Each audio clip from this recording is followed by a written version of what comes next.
तन रूपी मंदिर से इसकी चर्चा अपन कल से कर चुके हैं। सबसे पहले इसी की चर्चा आरंभ की। संतप्त मानस शांत हूँ, जिनके गुणों के गान में ये वर्धमान महान जिन चले हमारे। 20वें छंद तक अपन आज चर्चा करेंगे और 21 छंद से 2-5 छंद जितने भी थे कल अपन ने उनकी चर्चा की है।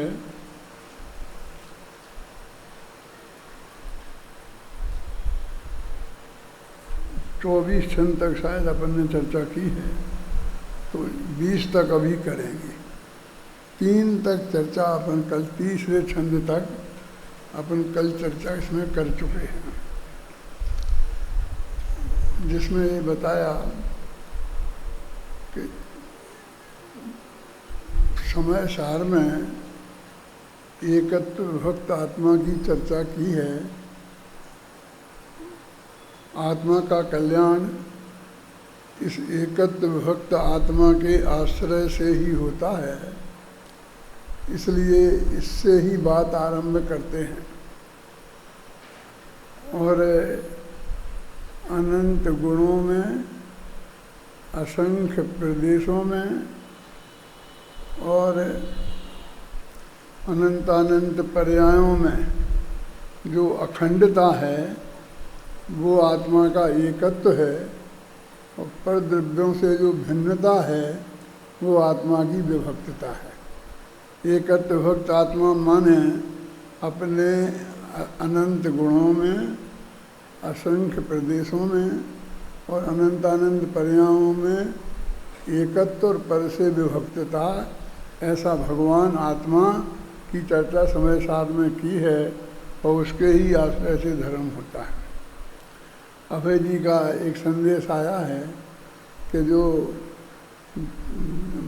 अनंत गुणों की, असंख्य प्रदेशों की और अनंतानंत पर्यायों की एकता है, उसके बारे में विस्तार से चर्चा किया है। यदि उसके बारे में विस्तार से चर्चा करेंगे तो अपना पूरा रोला शतक रह जाएगा। जितना संक्षेप में बताना है वो तो कल बताया था, और आज फिर याद दिलाता हूँ। असंख्य प्रदेशों की एकता अलग टाइप की है, अनंत गुणों की एकता अलग टाइप की है, और अनंतानंत पर्यायों की एकता अलग टाइप की है। असंख्य प्रदेशों की एकता और अनंत गुणों की एकता तो सब मानते हैं, और अनंतानंत पर्यायों की एकता में कुछ लोगों को विवाद है। मैंने बताया था कल, जैसे आत्मा के असंख्यात प्रदेश हैं, तो असंख्यात माने कितने, कि असंख्यात, असंख्यात तो असंख्यात प्रकार के होते हैं। आप जानते हैं, एक प्रकार का होता है, तो 3 कितने प्रकार के होते हैं? 3 प्रकार के होंगे, घबराना नहीं। अपन बोलते हैं तुम्हारे पास 10 रुपया होंगे, क्या बोलते हैं? 10 रुपया। 10 रुपया 10 नहीं है, वो 10 एक हैं। एक एक एक एक ऐसे 10 दफ़े करो तो वे 10 होते हैं, तो 10 एक बोलते हैं ना। तो ऐसे जो असंख्यात प्रदेश हैं, तो जैसे 10 प्रकार के होते हैं ना, 100 प्रकार के होते हैं, हजार प्रकार के होते हैं, उसी प्रकार असंख्य प्रकार के होते हैं। संख्य से बाद में एक बढ़ाओ तो असंख्य शुरू हो गया, और अनंत जब तक नहीं होया शुरू तब तक वे असंख्य चलते रहते हैं। तो कौन सा असंख्य लेना?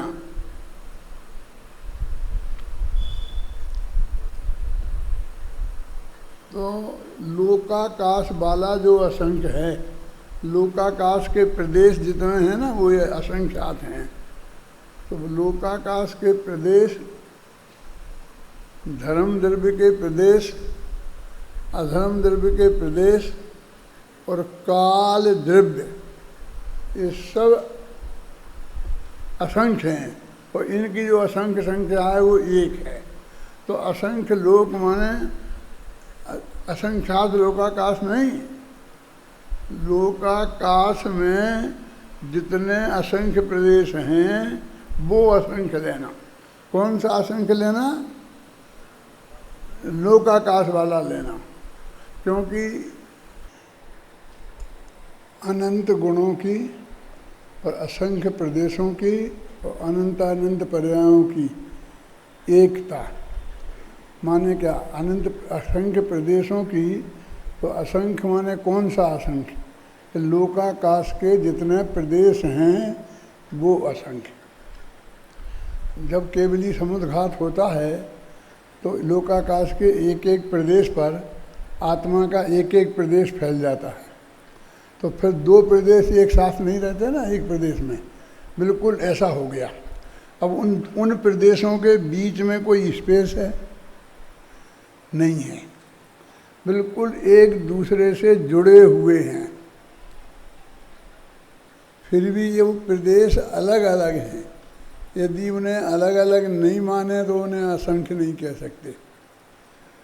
और जुड़ दोनों में बीच में स्पेस है नहीं, इसलिए वे जुड़े हुए भी हैं और वो अलग अलग भी हैं। तो वो जो जुड़े हुए हैं उन्हें हम एकत्व कह रहे हैं, लेकिन जो अलग अलग हैं वो अलग अलग अन्य अन्य हैं, पृथक पृथक नहीं हैं। जिनमें भाव भेद होता है और प्रदेश भेद नहीं होता है उन्हें अन्य अन्य बोलते हैं। जिनमें क्षेत्र भेद होता है, प्रदेश भेद भी होता है, भाव भेद भी होता है, काल भेद भी होता है, क्षेत्र भेद भी होता है, उनको हम भिन्न भिन्न बोलते हैं। तो ये प्रदेशों की अखंडता ऐसी लेनी है। अब गुण तो आत्मा के हर एक प्रदेश पर हैं, अनंत गुण है ना, तो आत्मा के कौन से प्रदेश में हैं? तो सभी प्रदेशों में अनंत गुण हैं। इस हिसाब से हमें लगाएंगे कि फिर गुण में कितने हैं, तो जितने गुण हैं उनमें असंख्य का गुणा करो, ऐसा नहीं, क्योंकि वो एक ही ज्ञान गुण असंख्य प्रदेशों में है। ऐसे ही अनंत गुण एक एक असंख्य प्रदेशों में हैं, तो उनकी एकता अलग टाइप की है। और वे अनंत हैं, यदि जुदे जुदे नहीं हों तो उन्हें अनंत हम कैसे कह सकते हैं? तो उनका भाव भेद है, लक्षण भेद है, इससे वे जुदे जुदे हैं। तो ये गुण और प्रदेश की भिन्नता, अनेकता और एकता हुई। तो इसमें एकत्व आत्मा में असंख्य प्रदेशों का एकत्व और अनंत गुणों का एकत्व लेना। अब कहते हैं अनंतानंत पर्याय, तीन काल के जितने समय हैं प्रत्येक द्रव्य की, प्रत्येक गुण की उतनी उतनी पर्याय हैं। अब उन पर्यायों में जो अनंतानंत पर्याय हैं, यदि वे अलग अलग नहीं हों तो अनंत अनंत कैसे कह सकते हैं?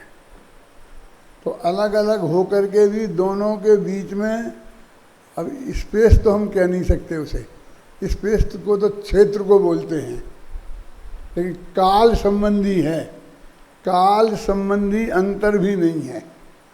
माने पहले समय से दूसरे समय की जो पर्याय है उन दोनों के बीच में कोई गैप नहीं है और वे अनुश्रुति से प्रवाह से जुड़ी हुई हैं, तो वो उनकी अखंडता है। उसे पर्यायों का एकत्व बोलते हैं, समझे ना। और पर्याय जुदी जुदी हैं, एक पर्याय चली गई और एक पर्याय भी है और एक अभी आई नहीं है, इसलिए भिन्न भिन्न तो हैं ही।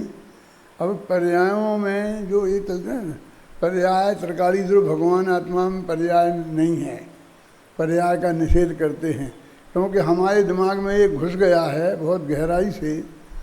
और पूज्य गुरुदेव की कृपा से, घबराना नहीं, मैं बहुत सोच समझ के सब शांति से बोल रहा हूँ, मैंने बेहोशी में नहीं बोल रहा हूँ।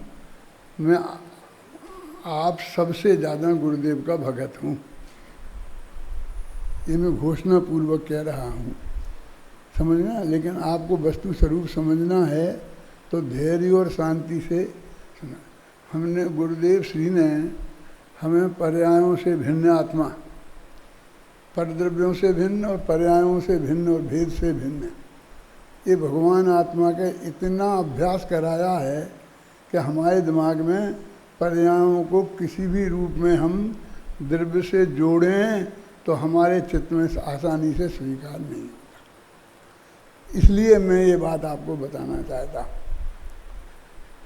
क्योंकि अभी जो गैर मुमुक्षु लोग हैं, जिन लोगों को गुरुदेव श्री में श्रद्धा नहीं है, उन लोगों को तो पता ही नहीं है ये क्या क्या कह रहे हैं। उनको तो ये समझ में ही नहीं आता कि हम क्या कह रहे हैं। ख्याल में आई ना? तो ये सारी समस्या अपने मुमुक्षुओं की ही है। ये मैंने एक किताब लिखी है पूरी, दृष्टि, क्या नाम है, दृष्टि का विषय है, ऐसी कोई किताब है ना।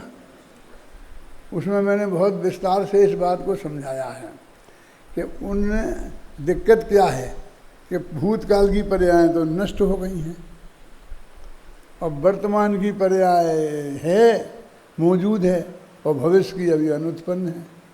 प्रवचन सार में ये 3 बातें आती ना। तो अब ये एक नष्ट हो गई और जो अनुत्पन्न है, जो अभी पैदा नहीं भई, उससे हम वर्तमान पर्याय से जोड़े रखना चाहते हैं, जोड़ अनुस्थिति से रचित प्रवाह बता रहे हैं, उसमें हम अखंडता बता रहे हैं। न्याय शास्त्र में तो पृथ्वी ज्ञान का तर्क दिया है भाई जी कि ये नित्यता किसे कहते हैं कि पृथ्वी ज्ञान के विषय से नित्यता निकलती है। यह वही है जिसे मैंने 5 वर्ष की उम्र में देखा था, आज तुम 25 वर्ष का हो गया है, इतना बदल गया। भाई साहब बदल गया होता तो आप पहचानते कैसे? तो बदला भी नहीं है और बदल भी गया है ना। तो ये काल की जो भिन्नता है और उसके बीच में जो अभिन्नता है, वो हम लोगों के मुमुक्षुओं की समझ में नहीं आता है। बहुत मुमुक्षुओं के में नहीं आता है, बहुत मुमुक्षु आता है। और सबसे ज़्यादा वो लोग हैं कि जो अनद्य बसाई हैं, कह रहे क्या ये पंडित लोग माथा मारते रहते, होगी क्या है, मिली होगी क्या अलग होगी, क्या फर्क पड़ता। आप समझे ना, अनद्य बसाई बहुत हैं। क्यों नितिन भाई, आप कौन हैं इनमें से? भाई अनद्य बसाइयों में जाएगा क्या नंबर आएगा। ये पंडित लड़ना तुम पंडितों का काम है। हम लोग तो शांति से गुरुदेव के अनुयायी हैं और उतना मानते हैं जो गुरुदेव कहते हैं वो सत्य है। गुरुदेव क्या कहते हैं ये बता दो आप, तो हम वो मान लेंगे। तो अब मैं आपसे ये कह रहा हूँ कि जो अनुश्रुति से रचित प्रवाह है वो हमारी पर्यायों की एकता है, वो अनुश्रुति से रचित प्रवाह कहलाता है। और प्रदेशों का जो प्रवाह है वो विस्तार कहलाता है, प्रवाह नहीं कहलाता है। वो पर्यायों का प्रवाह कहलाता है और प्रदेशों का विस्तार कहलाता है। तो ऐसा जो भगवान आत्मा है वो तो उसका एकत्व है और पर से भिन्नता ये विभक्ता है। बस इतना ही समझ लो। अभय जी मैं इससे ज़्यादा नहीं बात बोलूँगा। अभी मैं ये कह रहा हूँ, मुझे जो आज 20 गाथा तक बताना है, 20 कारका तक, तो उसमें मर्म की बात क्या है कि देखो ऐसा जो भगवान आत्मा है, वो जो वस्तु है वो त्रिकाली ध्रुव भगवान आत्मा जो परम शुद्ध निश्चय का विषय, आगे ये सब कहेंगे। लेकिन अभी ये बता रहे हैं कि उसका ज्ञान, उसका श्रद्धान और उसका ध्यान ये धर्म है ना। इस एकत्व विभक्त आत्मा का आराधन, इस आत्मा का आराधन क्या है कि आत्मा का ज्ञान, ध्यान और श्रद्धान, यही इसका साधन है। चाहे ज्ञान कहो, चाहे ध्यान कहो, चाहे साधन कहो, चाहे आराधन कहो, कुछ भी कह लो, सच्चा मोक्ष मार्ग समझ लो यही है। इसमें ही पूरा मोक्ष मार्ग समाहित है। ये 3 छंदों में पूरा रोला शतक आ गया, जैसे समय सार 12 छंदों में पूरा आ गया ना। इसी बात को पूरे में कहेंगे विस्तार से, तर्क से, युक्ति से, आगम से। यह एकत्व विभक्त आत्मा पर द्रव्यों का कर्ता स्वामी भोक्ता कैसे हो सकता है। अब कहते ऐसा जो एकत्व विभक्त आत्मा है, ऊपर बताया ना 3 छंदों में, वो पर द्रव्यों का कर्ता, पर से तो विभक्त है ना, और अपने में एकत्व है, तो ना अपने एकत्व को तोड़ सकता है, ना उसके टुकड़े हो सकते हैं, और ना उसका पर से जुड़ सकता है। नए चक्र में 20 पेजों में एक उदाहरण देकर एक बात समझाई है। वो क्या है? देश और द्रव्य। ये देश जैसे क्षेत्र से जुड़ा हुआ है, आप एक है ना, और प्रांत की अपेक्षा, जिलों की अपेक्षा अलग अलग है। ऐसे ही भगवान आत्मा ऐसा जुड़ा हुआ भी है, अलग अलग ही है। विस्तार से सांग रूपक के रूप में वहाँ उस बात को विस्तार से बताया गया है। तो कहते हैं कि इस तरह से पूरी तरह विभक्त है। इसके हमने 2 विशेषण दिए ना, एकत्व और विभक्त। तो मैंने वहाँ ऐसा बताया कि हमें इस देश की रक्षा करनी है, तो एक हम रक्षा मंत्री बनाते हैं और एक गृह मंत्री बनाते हैं। प्रधानमंत्री के बाद दूसरा नंबर हमेशा गृह मंत्री का आता है, और तीसरा नंबर हमेशा रक्षा मंत्री का आता है, चौथा नंबर अर्थ मंत्री का आता है। अभी तो अपन 3 की बात करो। प्रधानमंत्री तो पूरे ही देश को संभाल रहा है। अब देश को खतरा कहाँ से है? तो एक तो अंदर से है कि अंदर के लोग आपस में टूट ना जाएं। हमें तो पंजाब का राज्य अलग चाहिए, हम तो दक्षिण भारत अलग कहेंगे, हमें मुसलमानों का राज्य अलग चाहिए, हमें नागालैंड अलग चाहिए। तो अंदर से ऐसे तोड़ने वाले बहुत लोग हैं। उन्हें बांधे रखने का काम गृह मंत्री का है। तो अंतर से जो खतरा है उसकी रक्षा गृह मंत्रालय करता है। और एक जो आसपास के जो परद्रव्य हैं, प्रदेश हैं, पाकिस्तान है, बांग्लादेश है, चाइना है, इनसे हमें सुरक्षा करनी है। उसके लिए हमारा एक सुरक्षा विभाग है। ऐसे ही ये हमारा आत्मा है, भगवान आत्मा, ये भी 2 तरह से हमारे ज्ञान में खंडित हो जाता है। एक तो हम प्रदेश भेद कर दें, गुण भेद कर दें, और पर्याय भेद कर दें। अलग अलग पर्याय मान लें, मनुष्य अलग हैं, देव अलग हैं, ऐसा पर्याय भेद कर दें तो ये आत्मा खंडित होता है। और एक पर द्रव्य से इसका मिलावट कर दें तो एकत्व विभक्त। 3 गाथाओं में बताया कि अपनी गाथा बोल रहे, ये छंद कह लो, रोला कह लो, समझ आए ना। हमें उसे हम गाथा भी बोलें कि अपन को आदत पड़ी है ना वो गाथा शब्द कहने की, तो उसे आप समझ लेना कि रोला के बारे में कह रहे हैं। तो कहते हैं कि ये तीनों अखंड रूप से होवें तो इनकी आराधना है। वो जो इन तीनों का जो अखंड एकत्व वाला ऊपर से विभक्त भगवान आत्मा है, वो ही मैं हूँ, इसका नाम सम्यक दर्शन, ऐसा सिद्धांत। और वो मैं हूँ ऐसा ज्ञान, वो सम्यक ज्ञान, और उसी में जमे रहना, रमे रहना, उसी में स्थिर रहना, उसका नाम सम्यक चारित्र। इसे दर्शन ज्ञान चारित्र कह लो, मुक्ति का मार्ग है, तो वो एक भगवान आत्मा के आश्रय से ही हुआ ना। तो एक तो झगड़ा जो मैंने बोला ना कि हमारे दिमाग में, मोक्षियों के दिमाग में, वो भय कौन, पर्याय भिन्न है और पर्याय को घुसेड़ी। इसको मैं जब अभय जी भी 10-12 वर्ष के होंगे तब से भोग रहा हूँ। सोनगढ़ में पूज्य गुरुदेव श्री के प्रताप से मुझे प्रवचन करने का अवसर मिला, किसी पंडित को नहीं मिला।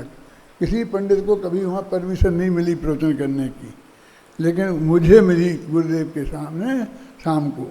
तो मैं शाम के टाइम पर वो प्रवचन करता था, तो वहाँ एक वो नवलचंद भाई थे, अभय जी जानते हैं उन्हें, नवलचंद भाई थे, और वो दृष्टि के विषय में पर्याय नहीं है इस बात के प्रवक्ता अपने को मानते थे जोरदार, और पंडित वो मानते थे। बहुत से लोग उनके पास बैठते उठते थे, और जब मैं प्रवचन करता था तो वो ऐसा कहते थे कि ये पंडित पर्याय को धर्म में शामिल करता क्या। इसलिए भरी सभा में उन्होंने मेरे से पूछा तो दृष्टि को पर्याय में तुम शामिल मानते हो कि नहीं।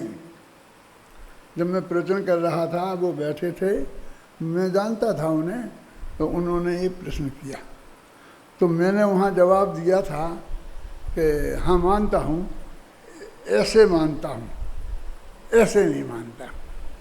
अब तुम्हारी समझ में कुछ आया? तुम्हारी समझ में नहीं आया होगा तो वहाँ किसकी समझ में आया होगा? हैं? वो पर्याय यदि दृष्टि, वो तो दृष्टि है, यदि वही दृष्टि के विषय में हो जाएगी तो फिर विषय कौन बनाएगी? वो तो विषय ही है। तुम दृष्टि के विषय में शामिल करने की बात कह रहे हो, तो वो तो विषय ही है। तो लेकिन वो पर्याय द्रव्य पर झुके कि नहीं झुके, उसे स्पर्श करे कि नहीं करे, पर्याय में संबंधन कब आएगा? जब वो उसमें अपनापन स्थापित करेगी, अपना मानेगी, अपना जानेगी, अपने में जमेगी रमेगी, तब। इस तरह से ये बात तब से मैं भोग रहा हूँ, समझ लो। और आज अभय जी ने फिर उठाई। वो यही चाहते हैं कि मैं वो पर्याय वाली उस बात को, वो पूरी किताब है मेरी और मैंने कई जगह जगह लिखा है, उसे दोहराऊँ, यहाँ नहीं दोहराऊँ। वो किताब हो जाएगी तो एक किताब ले जाएगी। दूसरा एक और झगड़ा है, मैं आपको बता देता हूँ, वो कल आने वाला है। वो कौन सा है? तुम विद्यार्थियों के है, सब विद्वान हो, विद्यार्थी हो, इसलिए बता रहा हूँ।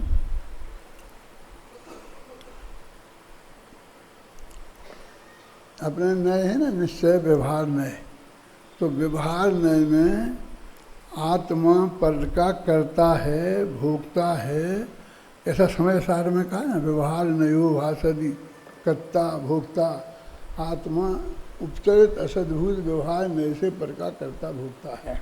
समझ में है ना, कर्ता कर्म अधिकार में है। तो उसी नए से ज्ञाता दृष्टा भी है। यानी ये दोनों बातें, कर्ता भोक्ता, एकत्व, ममत्व, कर्तृत्व और भोक्तृत्व, ये चारों बातें जिस नए से हैं उसी नए से जानने वाली बात भी है। और वास्तव में ये कर्ता तो बिल्कुल झूठा है, क्यों? कर्ता तो है ही नहीं, और ज्ञाता है, लेकिन नए दोनों में एक लगता है। तो जो लोग ये मानते हैं कि आत्मा पर को जानता ही नहीं है, उनका एक बड़ा तर्क ये भी है जो उन्हें मालूम नहीं है। उन्हें मैं ही बताता हूँ, क्योंकि नए चक्र के माध्यम से जो बात बताई है, क्यों अभय जी, है ना, कि उसी नए का विषय है, उन्हें नहीं है पता कुछ। एक नए के विषय होने पर भी सारे लोकालोक का ज्ञाता निश्चय से है आत्मा, घबराना नहीं। वो व्यवहार से ही लिखा है, ये घबराना नहीं, क्योंकि सर्वज्ञत्व शक्ति निश्चय नए से है, सुपर प्रकाशकत्व शक्ति निश्चय नए से है।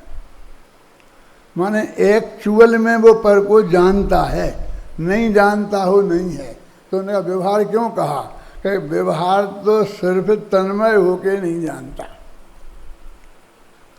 वो तन्मय होके नहीं जानता, इसका अर्थ भी मुमुक्षु नहीं समझते हैं। और मैंने बहुत समझाया सैकड़ों बार हर सभा में, फिर भी मुझे भरोसा नहीं है कि सब लोगों तक पहुंचा है, मेरे विद्यार्थियों तक तो पहुंचा होगा। तन्मय का अर्थ से वो समझते हैं एकदम एकाग्र होकर, मन लगा कर एकदम, वो तो उसमें तन्मय हो गया, आपने बोलते कि नहीं। लेकिन ये अर्थ यहाँ नहीं है, ये अर्थ नहीं है, ये मैं नहीं कहता हूँ, लेकिन यहाँ नहीं है।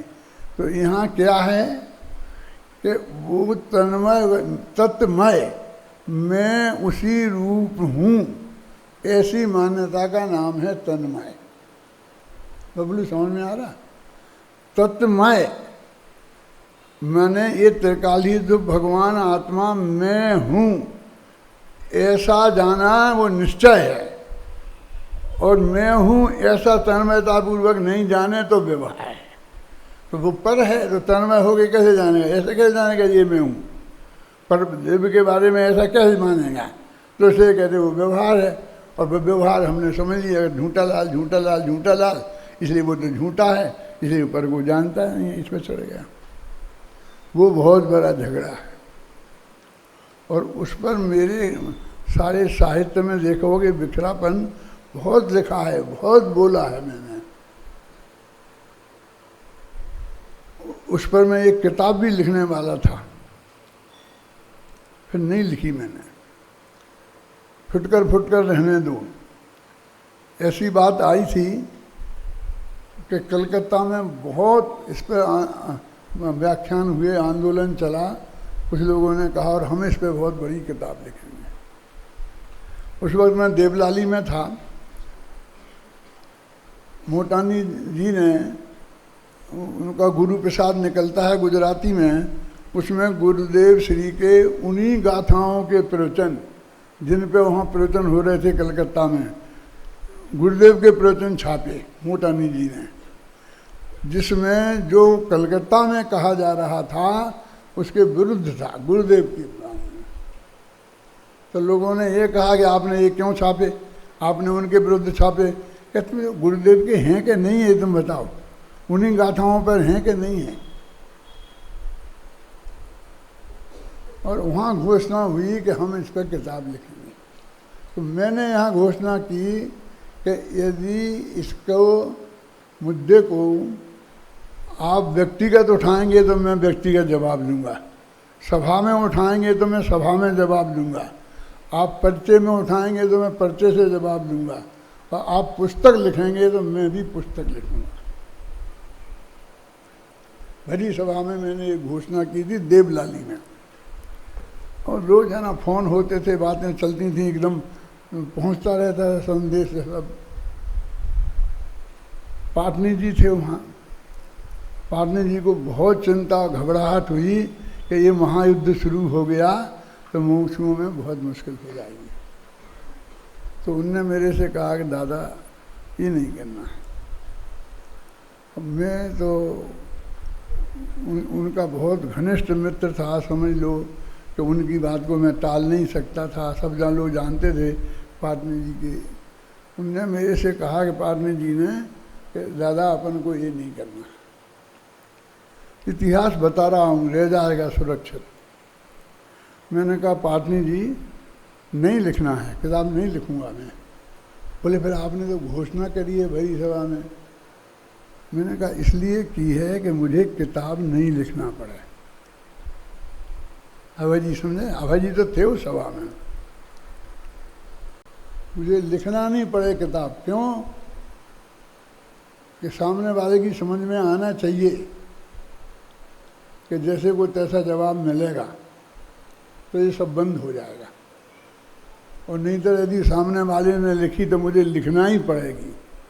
लेकिन अभी किसी की हिम्मत नहीं है कि कोई पर्चे में भी लिखे, किताब में भी लिखे, इस पर प्रतिबंध लग गया। इसलिए मुझे भी नहीं लिखनी पड़ेगी और मैं भी नहीं लिखूंगा। इसलिए आज तक वो किताब नहीं लिखी गई। लेकिन आप लोग मेरे जितने छपे प्रवचन हैं, उन छपे प्रवचन को पढ़ करके, और वो जैसे गुरुदेव के हैं महर्षि के वचनामृत छापे, गुरुदेव के वचनामृत छापे, वचनामृत निकालो तो 1000 वचनामृत मिलेंगे जो इस बात पर प्रकाश डालते हैं बहुत गहराई से, वेद प्रमाण। तो कभी भी लिख लेना, कोई भी लिख लेगा। मेरे मरने के बाद भी लिख लेगा, मेरे प्रवचनों में से भी निकाल के लिख लेगा, और ये जो मैं बोल रहा हूँ इसे भी इसके छप जाएं, नहीं छपें तो टीवी पे आ जाएंगे, प्रमाण हो जाएंगे, इससे बोल देगा। माने वो भी सब्जेक्ट बहुत बड़ा है, अभी वो आने वाला है। इसमें जो आपने पाठ किया उसमें तो आ गया, और जो मैंने कहा कि मैं वहाँ तक बोलूँगा, यदि वहाँ तक मेरे प्रवचन हो सके तो वो उसमें आ जाएगा, लेकिन मुझे लक्षण नहीं लगता है कि मैं वहाँ तक बोल पाऊँगा। देखो, यह एकत्व भक्त आत्मा परद्रव्यों का स्वामी कर्ता भोक्ता कैसे हो सकता है, इसमें तो ज़्यादा किसी को विवाद नहीं है। देखो, इसकी भाषा उनका कर्ता भोक्ता नहीं है, ऐसी भाषा नहीं है। उनका कर्ता भोक्ता कैसे हो जाओ, आश्चर्य की बात है।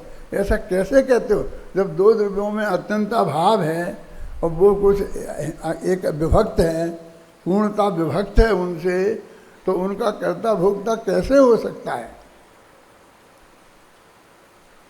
समंत भद्र के स्तोत्र तुम पढ़ रहे हो ना, धर्मेंद्र पढ़ा रहा है, वो क्लास भी मैं सुनता हूँ, है ना, कि कैसे स्तोत्र हैं कि जिनमें पूरा न्याय शास्त्र उन्होंने भर दिया है। ऐसा ये मेरे स्तोत्रों में भी आप समझना, ये सारे तत्व भरे हुए हैं। इसमें कुंद कुंद भी हैं वस्तु की दृष्टि से, और समंत्र भद्र हैं शैली की दृष्टि से। भाई जी, क्या समंत्र भद्र हैं शैली की दृष्टि से, कि कर्ता भोक्ता कैसे हो सकता है।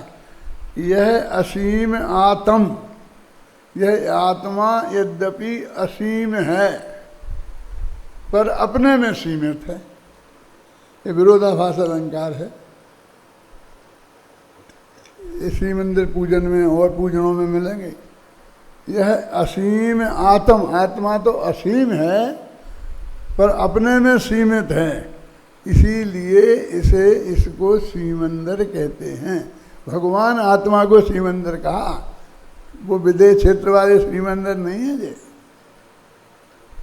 जिनके दर्शन करने गए थे कुंद कुंद, ये वो सीमंदर नहीं है। जिनके दर्शन हर अंतर मुहूर्त में करते थे, ये वो सीमंदर हैं। समझ में आया? क्या बता, खड़ा बोल। ये विदेश क्षेत्र स्थित सीमंदर भगवान की बात नहीं है, जो आचार्य कुंद कुंद निरंतर छठवें सातवें गुण स्थान में झूलते हुए अपनी शुद्धात्मा का संवेदन करते थे, वे सीमंदर भगवान। वे सीमंदर माने वो आत्मा, उसको यहाँ सीमंदर कहा है, वो सीमंदर है। अब देखो, अब मैं तेजी से उधर बढ़ रहा हूँ, वो जो दूसरा मुद्दा है। अब तुम्हें नहीं दिखता इसमें कुछ है, इसमें बहुत बात मेरी दृष्टि से बहुत मार भला है। क्या अपने में सीमत हो कर भी यह शुद्धात्म, वहाँ इसमें बीज पड़ गया उस छंद में, है असीम गेयों का ज्ञायक। देखो, अपने में सीमित है लेकिन असीम गेयों का ज्ञायक है। गे तो अलोकाकाश भी है ना, उसकी सीमा है, समझे ना। ये अपने में सीमित यह भगवान आत्मा असीम गेयों का ज्ञायक है। कहे वो तो सर्वज्ञ भगवान होंगे, अपन थोड़ी हैं। अरे अपन हैं, आत्मा की बात चल रही है, अपन की वो सर्वज्ञ के भेद कहाँ है इसमें। आत्मा तो ज्ञायक है ना, लोकालोक प्रकाशक काय में है, छंद है ना ऐसा, लोकालोक प्रकाश। अपन ने कल पढ़ा था छंद, दोहा शतक में साथ, मंगलाचरण के पहला छंद, पहली पंक्ति पढ़ो दोहा शतक की। राग द्वेष से रहित जो जाने लोकालोक, ज्ञानानंदी पुरुष को नम कर दूं मैं धो। तो जाने लोकालोक, तो आलोक को जानता है ना, तो उसको जाना बोलते हैं। जानना और जाना, जितनी धातुएं गमनार्थक होती हैं वे सभी धातुएं ज्ञानार्थक भी होती हैं। ये तो बात आप जानते हैं ना। टू गो, जिसका अर्थ टू गो है उसका अर्थ टू नो भी होता है ना। तो ये भगवान आत्मा एक तो चलता है, लोकाकाश 3 लोक में चलता है ना, वो एक जानता है। तो जानता है तो ये आलोक को भी जानता है। तो ये आलोकाकाश में जाता है कि नहीं जाता है? तो जानने के अर्थ में जाता है, वो जाने के अर्थ में नहीं जानता है। समझ गए आप? ये है असीम ज्ञेयों का ज्ञायक, ये है परमात्म।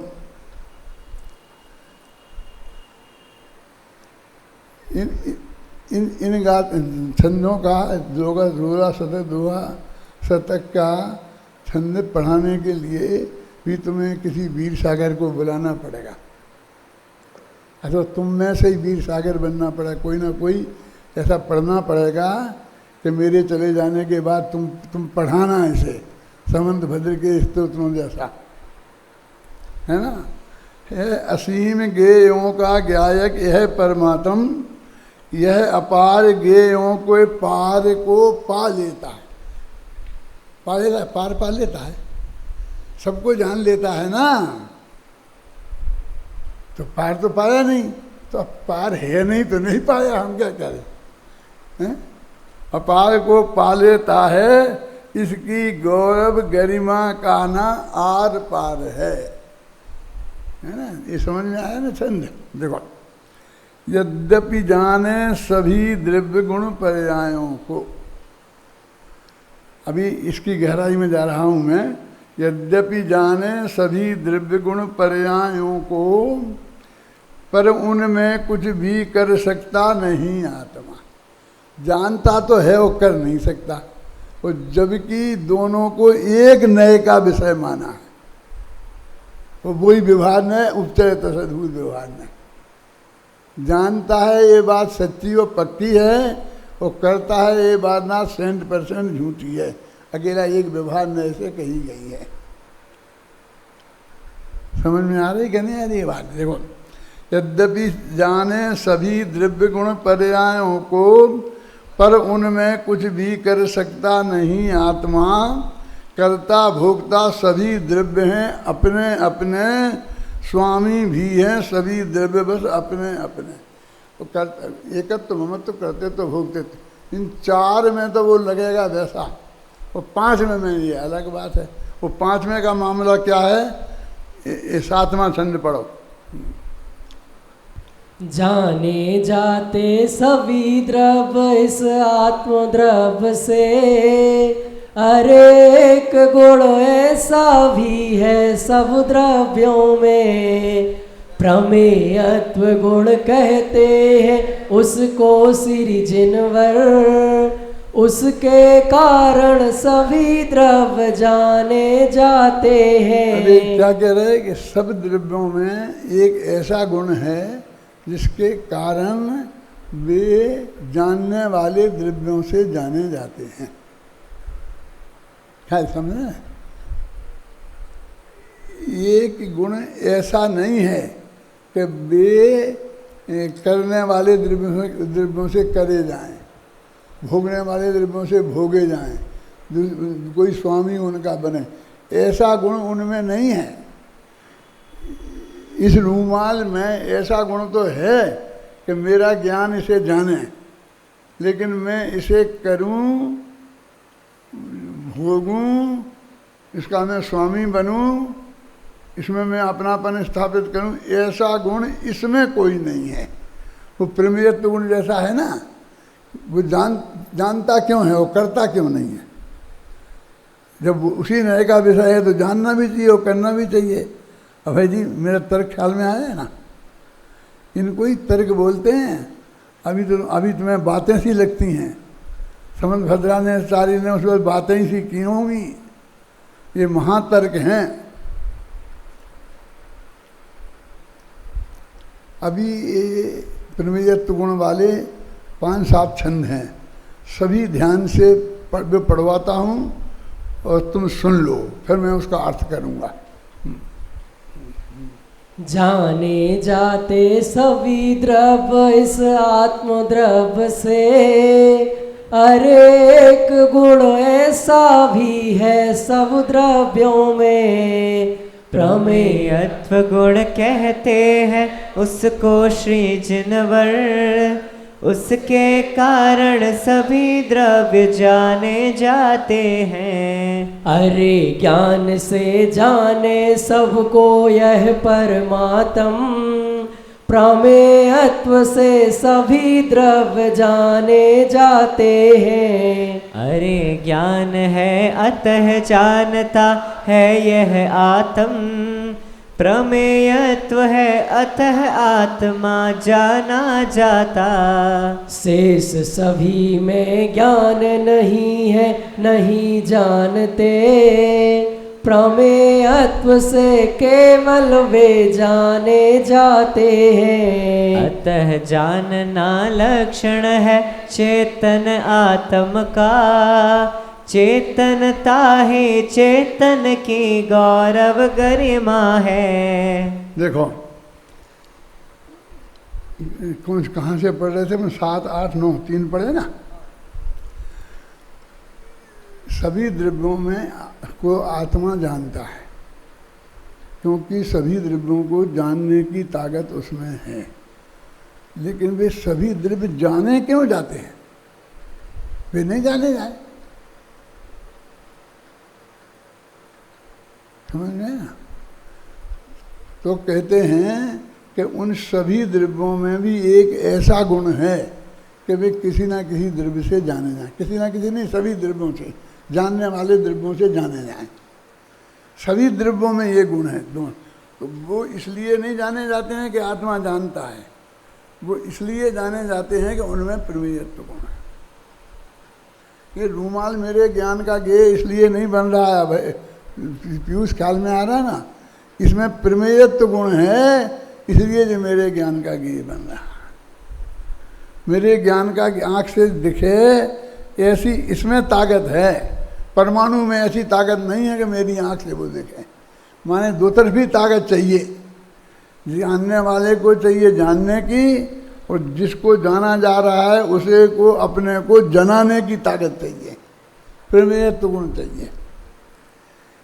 इसे सब द्रव्यों में प्रमेयत्व नाम का गुण है, और आत्मा में ज्ञान नाम का गुण है। इसलिए वो जानना और जानने में आने का संबंध बन जाता है। वो कर्ता का क्यों नहीं बन पाता है?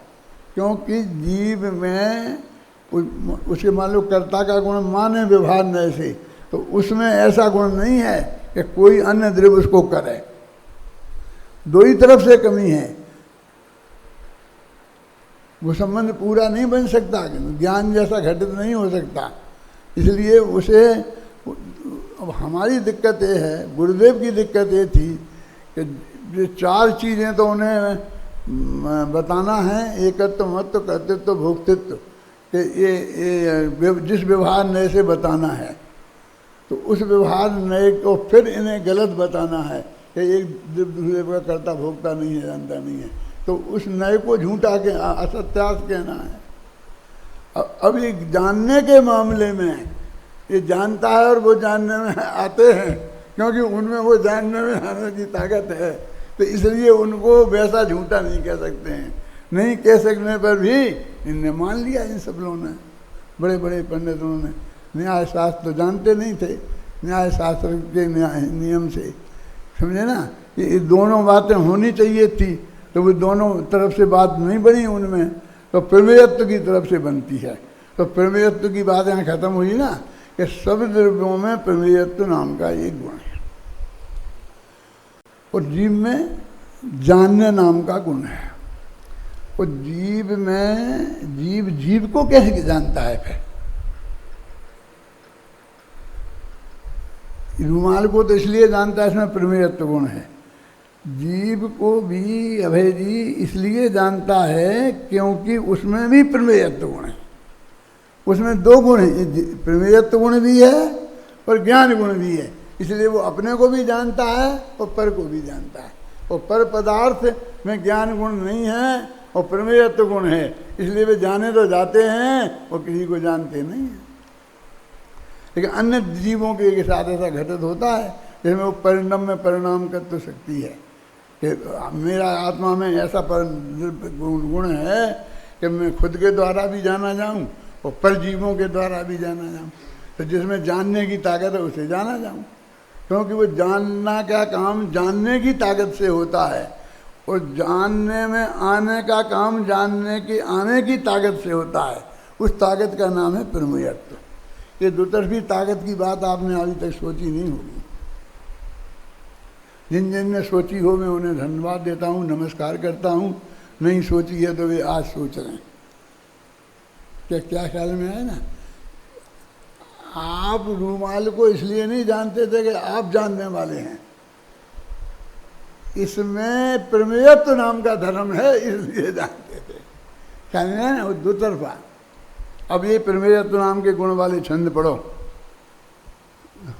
जाने जाते सभी द्रव्य इस आत्म द्रव्य से, अरे एक गुण ऐसा भी है सब द्रव्यों में। प्रमेयत्व गुण कहते हैं उसको श्री जिनवर, उसके कारण सभी द्रव्य जाने जाते हैं। अरे ज्ञान से जाने सबको यह परमात्म, प्रमेयत्व से सभी द्रव्य जाने जाते हैं। अरे ज्ञान है अतः जानता है यह आत्म, प्रमेयत्व है अतः आत्मा जाना जाता। शेष सभी में ज्ञान नहीं है नहीं जानते, प्रमेयत्व से केवल वे जाने जाते हैं। अतः जानना लक्षण है चेतन आत्म का, चेतनता ही चेतन के गौरव गरिमा है। देखो अब ये फिर बदला। अब यहाँ से चेतनता की बात चलेगी। चेतना से कहते हैं अज्ञान चेतना, ज्ञान चेतना, कर्म चेतना, कर्म फल चेतना। अब नया विषय चलेगा। अभी तक ये प्रमेयत्व गुण का चला। अब अपने पास समय नहीं है, 5 मिनट ज़्यादा हो गए हैं, मैं बोल भी नहीं सकता, इसलिए मैं यहीं समाप्त करता हूँ। अब कल वो चेतना वाले गुण की ऐसी विशेषताएं मैं आपको बताऊंगा। ये जितना मैंने आज बताने की कोशिश की है, आप लोग इसको गहराई से ये ग्रहण करेंगे, क्योंकि आप लोगों को अकेला इसे जानना नहीं है, आप लोगों को सारे मुमुक्षुओं को समझाना है। बहुत बड़ी जिम्मेवारी आपको उठानी है ना। और आपको मैं बार बार समझा पाऊँगा, मैं तो समझाना चाहता हूँ, लेकिन इतना समय मेरे पास नहीं है कि मैं आप बार बार आपको समझाऊँ और आप समझें। इसलिए आपको एक बार में ही ये सब समझना पड़ेगा, क्योंकि मैं दोबारा 2 शतक पर करूँगा, फिर मैं और दूसरे जो हैं उन पे अपनी बात समझाऊँगा आपको, है ना। इसलिए बार बार रिपीटिशन नहीं होगा, तो गंभीरता से इन बातों को आप समझें। भाग्य से एक कैसेट भी बन रहे होंगे, तो आपको जो दोबारा सुनने का विकल्प आए तो उससे सुनना। वहाँ कैसेट उपलब्ध होंगे राजेंद्र के पास, उनसे प्राप्त करके उनसे समझना। नहीं अभी सुन पाओ तो उपलब्ध तो कर लेना, फिर कभी सुनना, उपलब्ध तुम्हारे लिए रहे। सहजानंदी शुद्ध चित्त अविनाशी है आत्मस्वरूप।